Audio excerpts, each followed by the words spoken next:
বাংলাদেশের সর্বস্তরের সকল দল মত চিন্তা দর্শন সকল মত এবং পথের সকল মিছিলের মোহনা মিশে গেছে আজকের এই মহা গণজামায়াতে। বাংলাদেশের সকল দল মত চিন্তা দর্শনের মানুষ মাজলুম ফিলিস্তিনি এবং মাজলুম গাজার মানুষের পাশে আছে, সহাবস্থান করছে।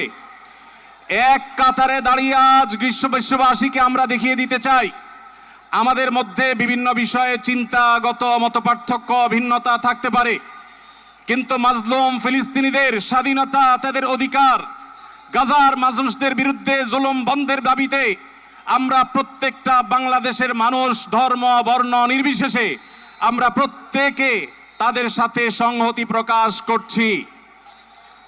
সম্মানিত ভাইরা, আমি দূর দূরান্তে অবস্থানরত ভাইদেরকে বিনীতভাবে আরজ করছি, আপনারা আপনাদের আশে